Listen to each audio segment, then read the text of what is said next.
Cairo में मुज़ाकरात शुरू हो रहे हैं दोबारा। ठीक है, शुरू हो गए हैं, बल्कि यह उनका एक फ़ेज़ हो गया कल और एक आज है।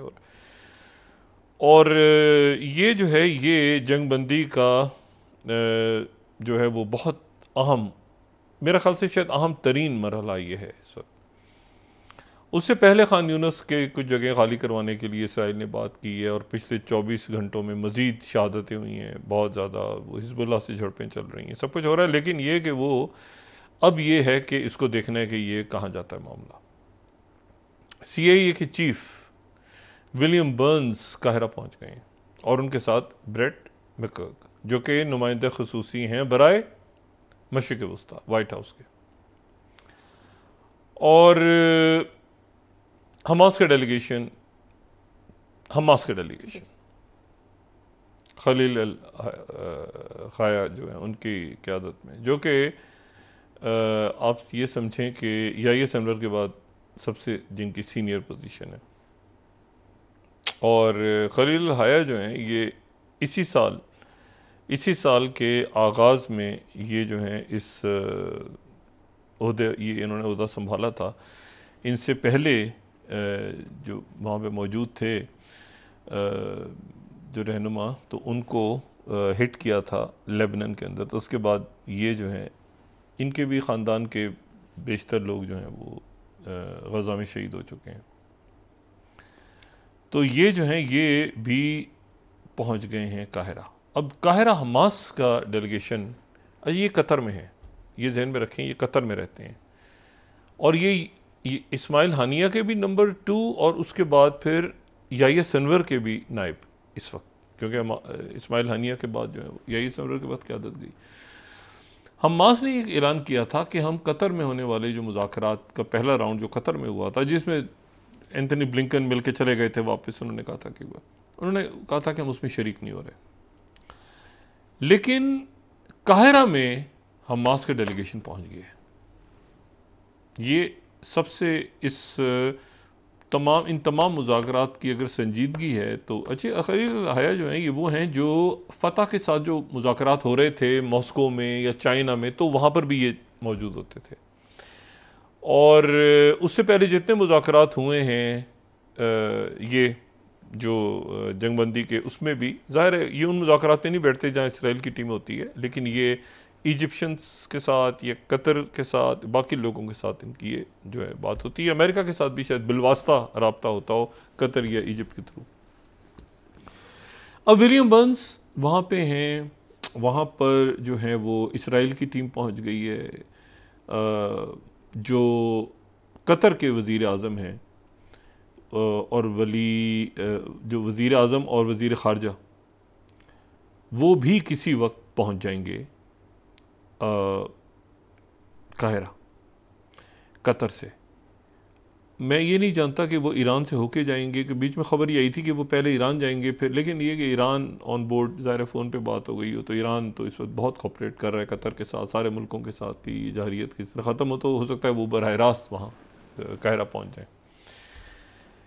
इस दौरान जो है वो पैदर पे 2 टेलीफोन कॉल्स दोबारा प्रेसिडेंट बाइडन ने की हैं। ठीक है, और प्रेसिडेंट बाइडन की एक जो कॉल है, अगर हम 6 स्लाइड या दिखा सकें, फिर उन्होंने कॉल की है Abdul Fattah al Sisi president of Egypt को। ठीक है, 6 स्लाइड वाइट हाउस, उसका रीड आउट वही कि जी हमारा राब्ता रहेगा। मैं वो छुट्टियाँ कैलिफोर्निया में वो वेकेशंस में वहाँ से काम कर रहे हैं प्रेसिडेंट बाइडन, जो प्रेसिडेंशियल ऑफिस है वहाँ से रन कर रहे हैं। तो उसमें यही नज़र आ रहा है, लास्ट लाइन इसकी देखें आप, अगर both leaders agree to remain in close coordination directly and through their teams over the coming days. ठीक है, और वही ऊपर के मुज़ाकरात वगैरह सारे, नीचे के जुमले पे हम नज़र डालें एक जुमला। ठीक है, अब आ जाएँ दूसरी टेलीफोन कॉल पे, ये है 7th स्लाइड वाइट हाउस। ये वो टेलीफोन कॉल है जो शेख तमीम बिन हमाद सानी से उन्होंने बात की, एक अमीर कतर से। और इसकी भी आप अगर लास्ट लाइन देखें तो क्या है, प्रेसिडेंट ने शुक्रिया अदा किया अमीर कतर का लीडरशिप के लिए। फिर आलाज देखें, both agree to remain in close coordination directly and through their teams over the coming days. यानी प्रेसिडेंट बाइडन, अमीर कतर और इजिप्शियन प्रेसिडेंट के साथ वो डायरेक्टली एक डायरेक्ट कम्युनिकेशन होगी, ये रहेगी। मुज़ाकरात का आगाज़ हो गया है काहिरा में। इशू क्या है? इशू सारा वो है कि जो बाइडन ने जो प्रेसिडेंट बाइडन ने जो पेश किया था 31 मई को, जिसके ऊपर हमास और सारी दुनिया एग्री कर गई थी, चाइना भी कर गया था, OIC, अरब लीग, यूरोप, सारी दुनिया एग्री कर गई थी। नेतन्याहू ने बीच में जो है वो अपना जो उसने करना था वो किया। इसी दौरान जो है वो एक यानी इससे पहले देखें इस तरह से होता रहा है कि फरवरी में रोबे मार जो है वो एक जहाज़ को हुतीज़ ने उस पर अटैक किया था, उस पर आग लग गई थी। फिर काफ़ी दिन तक वो तैरता रहा था पानी में, उसका जिक्र भी हमने किया था, उसको खींच के लेके गए थे, फिर वो डूब गया था। लेकिन और फिर ट्यूटर जो है वो एक और जहाज़ था, उसको भी निशाना बनाया था और वो भी कुछ दिन तक ऐसे झूमता झामता जो है वो डूब गया था। 2 जहाज़ हुतीज़ ने डुबो दिए थे, यानी हुतीज़ के हमलों के नतीजे में वो डूब गए थे। लेकिन ऐसा जो है वो पहली दफ़ा हुआ है कि 1.5 लाख टन ऑयल के साथ भरा हुआ एक जहाज़, 1.5 लाख टन, आई रिपीट, उसको जो है यानी 274 मीटर तवील टैंकर है और उसमें 1 मिलियन बैरल की गुंजाइश है ऑयल की, लेकिन उसमें 1.5 लाख टन, उसको धमाके से उड़ा दिए समंदर में और वीडियोस की जारी की, ब्लास्ट से उड़ाया है।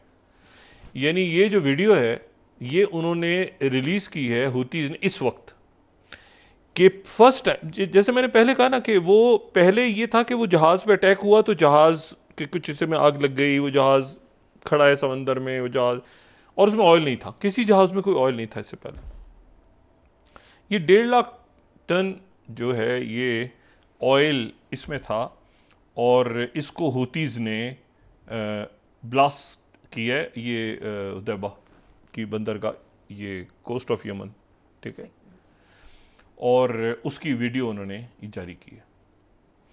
इस पे यूनान का परचम लगा हुआ था, लेकिन उनका ये कहना है कि मकबूजा फ़लस्तीनी बंदरगाहों से जो भी जहाज़ गुजरेगा, मकबूजा फ़लस्तीनी बंदरगाहों का लफ्ज़ अब इस्तेमाल हो रहा है इसराइल के लिए, यानी बहुत सारे अरब मुल्क के जो पेपर्स हैं वो इसराइल की जगह लफ्ज़ मकबूजा फ़लस्तीनी इस्तेमाल करने लगे। तो इन्होंने ये कहा है कि मकबूजा फ़लस्तीनी इलाकों की बंदरगाहों से जो भी यहाँ पर आएगा उसको हम हिट करेंगे। पहली दफ़ा इन्होंने, अच्छा इसमें क्रू नहीं था, कोई क्रू खाली हो गया था, जहाज़ के अंदर ऑयल था, इन्होंने उसको धमाके से उड़ा के उसकी वीडियो रिलीज़ की है। और ये उस वक्त हो रहा है जब USS एब्राहम लिंकन और USS रोजवेल्ट और उसके साथ वो सबमरीन, जिसका न्यूक्लियर सबमरीन यहाँ पे पहुँच रही है, और ये बड़े स्ट्राइक एयरक्राफ्ट कैरियर्स हैं यहाँ पे, और उसके साथ ही जो अमेरिका के chairman joint chief of staff हैं, यानी अमेरिका के chairman joint chief of staff, America की फ़ौज के सरबराह, ठीक है, वो जो हैं वो भी इस ख़ित्ते में पहुंच गए हैं। उनकी जो आमद है, अभी वो उनकी आमद हुई है, वो पहुंचे हैं जॉर्डन, और जॉर्डन से वो जाएंगे इजिप्ट, और इजिप्ट से वो जाएंगे जो है वो इजिप्ट से वो जाएंगे इसराइल गालिबन, चेयरमैन जॉइंट। और ये जो अब सिचुएशन है ये इस तरह से डेवलप हो रही है कि हुतीज़ की तरफ से ये ज़ाहिर है कि सब अपना इस वक्त प्रेशर बिल्ड करके बता रहे हैं कि वो क्या कर सकते हैं, ठीक है ना, ये सब बता रहे हैं कि वो क्या कर सकते हैं और क्या नहीं कर सकते, और ये जो है ये उनका अपना प्रेशर वो शो कर रहे हैं। अच्छा, इसी दौरान जो है वो, अच्छा डेविड बार्निया वहाँ पहुँचे हुए हैं, ठीक है, ये मैंने पहले भी बात आपसे की, और ये भी मैंने बात आपसे मैंने कही, और मैं इसको दोबारा एम्फसाइज़ कर रहा हूँ कि इस मरले पे चेयरमैन जॉइंट का आना, अमेरिका के चेयरमैन जॉइंट का इस खत्ते में आना जो है ये बहुत ज़्यादा इम्पॉर्टेंट है। CNN ने एक बहुत तवील रिपोर्ट शाये की है आज, और उसका टाइटल उन्होंने रखा है Hezbollah, what weapons does it have. और उसमें उन्होंने पहले तो अपडेट किया है कि हिजबुल्लाह के पास जो है वो ये फर्स्ट, अगर हम दिखा सकें नंबर 1 इसमें, Hezbollah are capable of striking all of Israel. पहले तो उन्होंने ये बताया है सारा, ठीक है। They would have to bypass Iron Dome defence system to cause damage, लेकिन ये अपडेटेड उन्होंने, ये center for strategic international studies और CNN का कंबाइन है ये। अच्छा, फिर उसके बाद सेकंड जो है वो Iran back groups in the middle east, और उसमें ये कह रहे हैं कि इसराइल को चारों तरफ ऐसे ग्रुप्स हैं, इसराइल को कंटेन कर गए हैं जहाँ पर वो ग्रुप्स मौजूद हैं जिनको ईरान सपोर्ट करता है। एक तरफ हिजबुल्लाह है, सीरिया में मुख्तलिफ मिलिशियाज़ हैं, और ईरान और इसराइल की झड़पें डायरेक्ट हो चुकी हैं। हमें पता है स्ट्राइक किया था इन्होंने कुछ अर्सा पहले, जब वो एक ईरानी डिप्लोमेटिक बिल्डिंग हिट हुई थी। इराक़ जो है वहाँ पे पॉपुलर मोबिलाइजेशन यूनिट है जिसमें ख़ताइब हिजबुल्लाह है, फिर ईरान खुद, फिर यमन हुतीज़ ने, और हुतीज़ ने अपनी प्रेजेंस शो की है रेड सी में, जो मैंने आपको बताया थोड़ी देर पहले कि उन्होंने जहाज़ को उड़ाने की वीडियो शो की है। अच्छा, फिर एक्सटेंसिव मिलिट्री आर्सेनल थर्ड अगर देखें तो वो 1,20,000 से 2 लाख के दरमियान उनके पास रॉकेट्स हैं। और ये अपडेटेड जो कैलकुलेशन है अमेरिकन इंटेलिजेंस की, ये CNN ने, अनमैन्ड एयरक्राफ्ट सिस्टम हिजबुल्लाह के पास हैं, और उसमें उसके बाद surface to air missile systems हैं, और पोर्टेबल एयर डिफेंस है, ठीक है। ये जो बिल्कुल नीचे नज़र आ रहा है, अगर हम थोड़ा सा इसको ऊपर करें इसको, तो ये नीचे नज़र आ जाएंगे हमें कि इनके पास अनमैन्ड एयरक्राफ्ट सिस्टम भी है। फिर उसके बाद जो है वो इसराइल के पास जो है वो एक्सटेंसिव डिफेंस सिस्टम है, हम इसको कई दफ़ा डिस्कस कर चुके हैं। उनके पास एक आयरन डोम है, फिर डेविड स्लिंग है, फिर वो एरो सिस्टम है 1, 2, 3, ठीक है ना, वो उसको उन्होंने दोबारा बताया है, 4 स्लाइड जो है। और उसमें जो इम्पोर्टेंट बात है वो ये है कि उनके पास फ़ौज ज़्यादा है, यानी इसराइल के पास जो है वो फ़ौज जो है वो ज़्यादा है, ठीक है। फ़ौज उनकी जो है वो कोई 6 लाख से ज़्यादा, 6.5 लाख के करीब है। इनके पास जो है वो 50,000 या 1 लाख या 2 लाख या इतनी इनके पास फ़ौज है, तो ज़मीनी उसमें वो ज़्यादा है, लेकिन बाकी वो टोटल जो है। लेकिन इसके साथ अगर आप ऐड करें हुतीज़ को या सीरिया में जो हालात हैं या जो इराक़ में हैं, तो ये पूरा ख़ित्ता जो है ये एक अजब तरफ चला जाएगा। तो अब यह है कि ये यहाँ पर एक ऐसा पूरा का पूरा क्राइसिस है जिसको रोकने के लिए जो है पूरी दुनिया एक्टिव है, और पूरी दुनिया एक्टिव है कि उसको रोके किसी तरह से।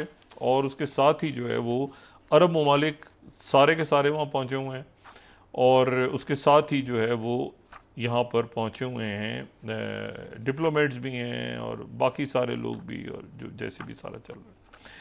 अच्छा, अब इसमें जो जनरल ब्राउन का CQ ब्राउन जो है, ये इनका खुद आना, chairman joint chief of staff का आना जो है, ये बात इम्पॉर्टेंट है। और उनका जॉर्डन और फिर इजिप्ट और इसराइल, फिर ये, और हो सकता है किसी और मुल्क में भी चले जाएं, वो हो सकता है, क्योंकि ये हुतीज़ का मामला जो है ये काफ़ी, देखिए ना, इनकी प्रेजेंस में हुतीज़ ने यानी वो वीडियो जारी की है कि जिसमें वो धमाके से जहाज़ को उड़ा दिया। ये मैंने कहा फर्स्ट टाइम उन्होंने इस तरह की वीडियो आई है। इससे पहले था कि वो आग लगी हुई है किसी जगह, तो लेकिन होता है ना, एक जहाज़ खड़ा हुआ है और ब्लास्ट उसको ब्लो अप कर दिया। अच्छा, इसी दौरान जो है वो तो ये एक फ्रंट है, ठीक है। इस एक फ्रंट के ऊपर जो है अभी 24-48 घंटे बहुत अहम है। इन्होंने कहा था कि हम टावर्स बना देंगे, इजिप्ट उस पर नहीं मान रहा।